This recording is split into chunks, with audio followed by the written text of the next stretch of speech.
My husband and my wedding anniversary was this week, but we delayed celebrating until this weekend.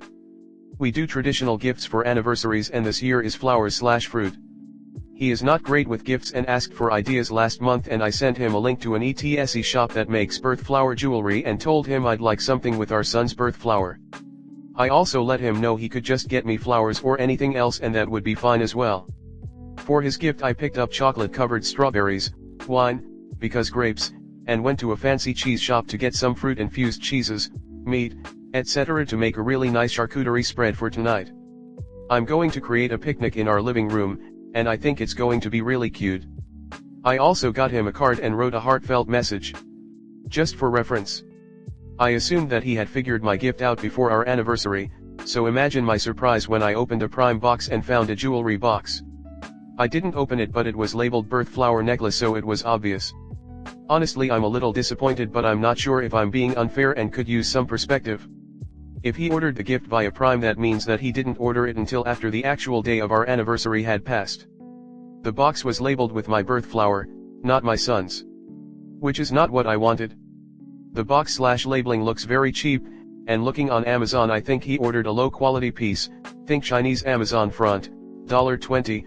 When we were younger I would wear jewelry like this and it would always fall apart, color my skin, and slash or tarnish quickly. I'm a bit upset. I spent a significant amount of consideration and money on his gift and he totally flubbed mine in a way that specifically seems very uncaring. He's going to be giving me the gift tonight so I have about 4 hours to figure out how I'm going to respond. I don't want to ruin our plans with a fight but I'd like to, gently, tell him I'd rather he order something I will actually wear. Or should I just thank him, not say anything, and just not wear the gift? Am I being entitled? Update. We had our anniversary date last night and it was really lovely. Just to recap, every year we follow the traditional wedding gift theme so this year was fruit and flowers. Despite many commenters' belief that I have trapped my husband and unfairly insist that he must buy me things and selected a yearly theme to make it harder for him, he was the one who originally suggested following the traditional gift theme. I love that we do it, I think it's a nice tradition and every year we can look back at the last themes and reminisce on what we did, gifted, etc. Based on some of the feedback saying that my gift was actually for both of us, I didn't set out the chocolate-covered strawberries with the rest of the food/wine. I gave them to him separately and made sure to let him know they were just for him and he didn't need to share. He did insist on my having 2 so that I could try each flavor, and then ate the remaining 10 all himself so safe to say it was a hit. The charcuterie spread was excessive and delicious. He asked me to explain the various items and was an especially big fan of the huckleberry goat cheese spread with prosciutto. Some commenters asked about my husband's love language, its physical touch and quality time. The nice thing about the picnic was that we could cuddle while we ate and when the food/wine was gone we celebrated like mommies and daddies do. A surprising amount of people wanted to make sure that was a part of the gift as well? Y'all are weird. A few commenters also pointed out that I didn't know if the necklace was all he had done, and they were right. In addition to the necklace, he had also bought flowers and my favorite wine. Well yeah, grapes are a fruit. So we both had that same idea lol. I didn't say anything about the necklace until this morning. I told him I loved that he remembered I wanted a birth flower gift but would be okay if I exchanged it for one with our son's flower instead. He responded, don't worry about it, it was really cheap, I just remembered this week that you'd mentioned it so I figured I should get something like that. If you want something else let's just order it. I should have known better than to spend time stressed about the conversation, he's a very laid-back guy. So yes. A wonderful night. I will just gently remind that these posts do not paint a complete picture of a person, a relationship, or a life. My husband and I are very happy, we have a wonderful life together, and he is a wonderful partner to me and father to our son. I am not some cruel bride, as someone commented, and he is not an abusive jerk either.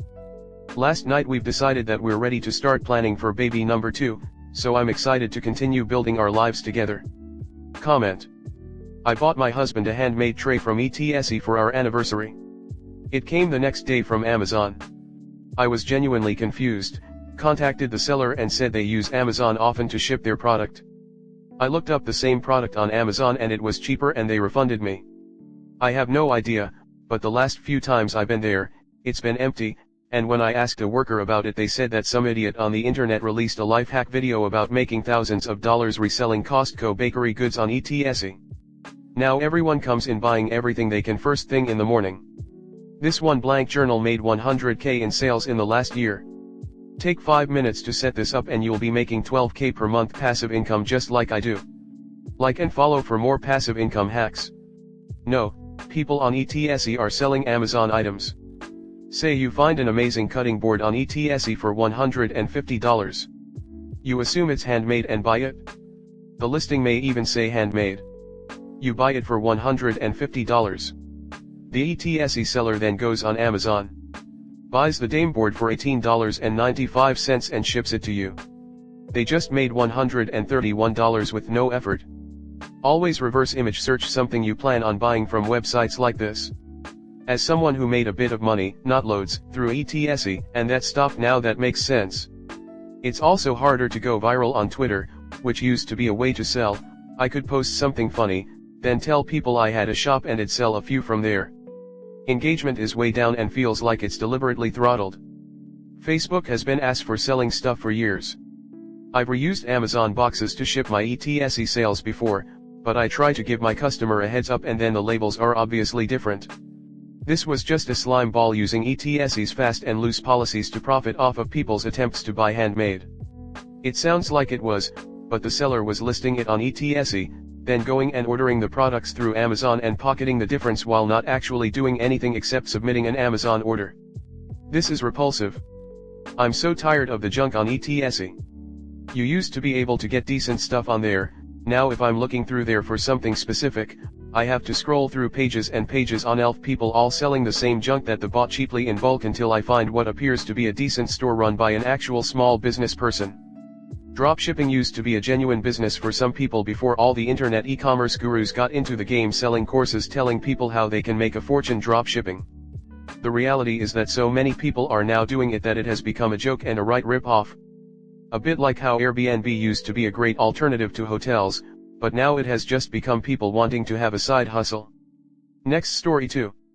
Sil constantly calling my fiancé, interrupting our lives because she can't handle her kid. How do I even approach this?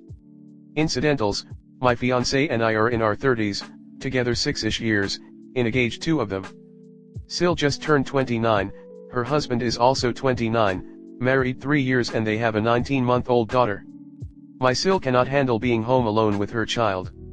If she is home alone with the kid, she calls multiple times a day to both my fiancé, her brother, or her father and his wife, her stepmom, begging people to come over and get this kid away from me for a while. We all live in the same neighborhood, think a 5-minute walk to either house, tops, so she also just stops by as she pleases as well. This has been constant and growing worse as the little girl gets older, has more energy, speaks more, etc. I get it, kids are tiring. But she spends less than an hour alone with the child before spam calling, I mean calling on repeat till one of us answers, every nearby family member whenever her husband is at work so she can have someone else handle the kid while she, I don't know, scrolls TikTok, goes to Target, sits around in silence. The example that sparked this, she sent a group text asking if anyone wanted to go out to dinner. Phil and wife are gone for the night, and my fiancé and we're doing date night at home, so we politely declined, but said we'd stop by later to visit. Well, 40 minutes later she's calling from our driveway, she's walked over with her kid, an unruly and ill-behaved pit bull, in tow. We stop what we're doing, go out * and visit a bit, * after destroying a bunch of expensive things, their dog isn't allowed inside anymore, but that's another tale, but she leaves after 20 minutes because her dog, who she could have left at home, is freaking out and growling at my neighbor's kids playing outside. Okay, fine, all done, right? Wrong. She calls again another 45 minutes later, multiple times in a row until my fiancé answers and she snaps, weren't you going to come over? You need to come here and get this kid out of my face. So again, he stops what he's in the middle of, our now defunct date, and is now over there dealing with that. We love our niece. We see her all the time. She's a happy, healthy, non-special needs little gal that's full of energy like any 1.5-year-old. But she isn't our child. Getting pulled from our lives multiple times a week when his sister is home alone is taking its toll on our relationship now. My fiancé doesn't always want to go deal with her, but has a strong sense of familial obligation. He gets mad I don't always want to go and help with her. I get mad when he leaves in the middle of things, today, for example, to go deal with her. She obviously has some sort of PPD, I know this, I work in medicine. She is a L&D nurse, so she surely has to know as well. I cannot, however, make her seek help. She just keeps clinging on to her brother and father and interrupting their lives, and conversely, mine. What the hell do I do? This isn't sustainable. She's obviously miserable, and while I feel bad to an extent, it doesn't mean her misery needs company 24/7. We don't have kids for a reason. I know it isn't my fiancé's fault, but he keeps abandoning me for her fake issues and it's driving a major wedge between us. He gets touchy when I bring it up since he is protective of his sister. Thanks in advance for just reading my rant, Internet. Asterisk to clarify, she is still married, her husband works full-time and has night shifts sometimes, so she has to watch her daughter overnight and alone perhaps 2-3x a month. The rest of the time, he's around and making dinner, she doesn't cook, or happily taking them both to activities so she can post on social media about her happy, perfect family, sardonic eye roll. Comment. Not a parent or a therapist here, but since I read the whole thread I'm going to leave an opinion. She needs a psychiatrist and psychologist. Your fiancé needs to set firm boundaries on when the two of you will watch your niece. The dog needs to go to training. Your niece needs exercise and probably needs a pediatrician to evaluate her diet. All of this is attainable, but it is between her and her husband. All you can do is tell her kindly, "Hon, I think you need professional help. I'm here if you want to talk." If she tries to get you to watch the child, kindly say "I'm sorry, I'm unavailable" and walk away. Convey this to your fiancé. Let him know what your boundaries are, but be within reason. I tell your fiancé that unless this is resolved you won't get married. His sister can't dominate your lives. She is an adult and needs to function as an adult. It is one thing to drop everything in an emergency. It is quite another to have your date night ruined because she can't spend an evening home, alone with her daughter. If she needs help, she needs to hire a babysitter. She can get a babysitter even when she is home. I recommend you and your fiancé get some couples counseling to discuss this and how to handle it. Talk about how it is harming, perhaps destroying, your relationship.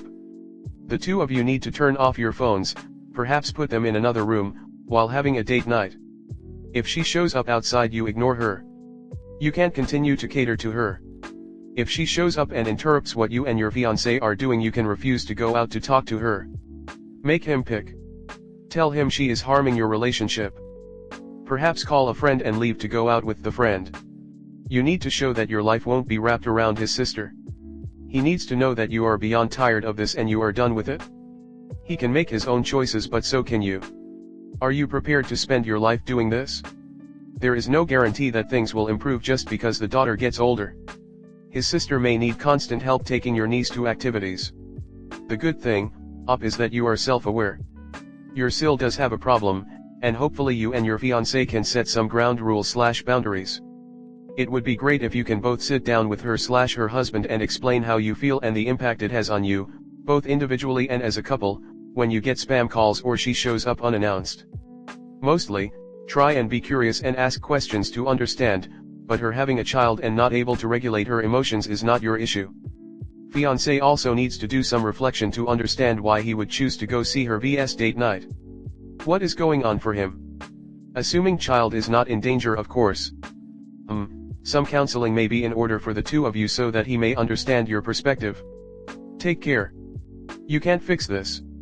You can only control yourself. If your fiancé isn't interested in pulling back, then you have to decide if this is a deal breaker. The only other possible thing you could potentially control is paying a babysitter to be with her with the understanding that she won't be calling you or your fiancé for help. As much as you want to blame this situation on SIL, fiancé is the one who can't say no to her. I understand that the health and well-being of niece is not an easy thing to turn away from. Where is her husband and why isn't he doing anything? I would call him and have a long talk about getting her help, physical, babysitter, medical, emotional and behavioral help. If she is depressed, she could hurt the child or herself. You shouldn't have to be at her beck and call, so he needs to step in. Her mother needs to step in too. Oh, it will be indeed a deal breaker for me. This will drive me insane, will damage my mental health and definitely create problems in my relationship. I understand you also marry your partner's family, but this is more like marry and be a servant of the sister. My respect for Op's patience and love for her fiancé. Well said.